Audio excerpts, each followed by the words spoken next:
Hello बच्चों, let's see the question. The question says select the correct statement. हमें बताना है कि कौन से कॉम्प्लेक्सेस की जो है स्टेटमेंट गिवन है ये करेक्ट होंगी कि नहीं होगी। तो सबसे पहले अगर हम अपना ए ऑप्शन के लिए देखें तो ए ऑप्शन में हमें क्या गिवन है कि हमें कोबाल्ट NH362 पॉजिटिव गिवन है। सो अगर हम अपने यहाँ पे कोबाल्ट पे चार्ज देखें तो ये हमारे पास क्या आएगा, इट वुड बी +2। सो यहाँ पे अगर हम अपनी कोबाल्ट के लिए उसकी कॉन्फ़िगरेशन लिखें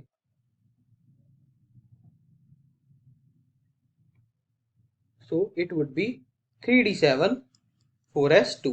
सो अगर अपनी चार्ज को कैलकुलेट करके लिखें तो ये पे आएगी हमारे पास ओवरऑल आएगी CO+2 के लिए, that would B 3d7 4s0। सो यहाँ पे अगर हम देख सकते हैं तो अगर अपने कोबाल्ट के लिए अपनी डी की कॉन्फ़िगरेशन बनाए तो क्या आएगी हमारे पास, that would B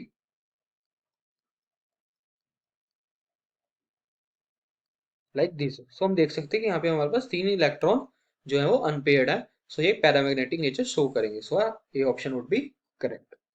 so next हम देखें तो हमें दिया गया MnBr4 2 नेगेटिव। सो यहाँ हमें कहा गया कि ये टेट्राहेड्रल है। सो हमें पता है कि जो MnBr4 2 नेगेटिव होता है एक स्क्वायर प्लेनर होता है। सो हमारा बी वुड बी रॉन्ग। सो अगर हम सी ऑप्शन में देखें तो ये हमें कहा गया कि COBr2 and En2 negative shows linkage isomerism, जो कि ये भी गलत है। क्योंकि क्योंकि हमें पता है कि जहाँ पे हमारे पास डाइट बाइडेंटेट यूज हो जाते हैं वहां पे हमारे पास जो लिंकेज आइसोमेरिज्म है उसका एक्सटेंड बहुत कम हो जाता है, जिस कारण ये कॉम्प्लेक्स जो है ये लिंकेज आइसोमेरिज्म शो नहीं करेगा। सो सी हमारा गलत होगा। अगर हम डी ऑप्शन में देखें तो हमें गिवन है इट इज निकल NH3 हेक्सा। ओवरऑल चार्ज हमें गिवन है इट इज +2। तो यहाँ से अगर हम अपनी निकल की ऑक्सीडेशन स्टेट निकाले तो वो आएगी हमारे पास इक्वल टू +2। सो अगर अपने निकल की हम कॉन्फ़िगरेशन लिखे तो हमारे पास आएगी निकल +2 वुड बी 3d8। सो अगर ये आएगी हमारे पास, इट वुड बी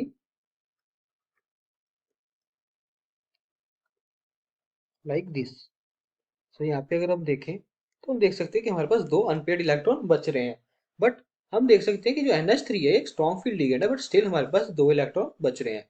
तो ऐसा इसलिए हुआ है कि हमें पता है कि NH3 एक स्ट्रॉन्ग फील्ड लिगेंड है, but it can pair only electrons if they are more than 4 and less than 8। So इस कारण हमारे जो ये दो इलेक्ट्रॉन है ये अनपेयर्ड ही रह जाएंगे।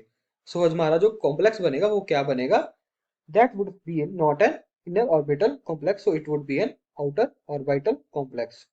सो अगर हम देखें तो हमारा जो डी ऑप्शन है ये पे हम देखें तो एक आउटर ऑर्बिटल कॉम्प्लेक्स बन रहा है, जिस कारण हमारा जो डी ऑप्शन है वो भी करेक्ट हो जाएगा। So are A and D both are correct. So I hope you understood it well. Best of luck.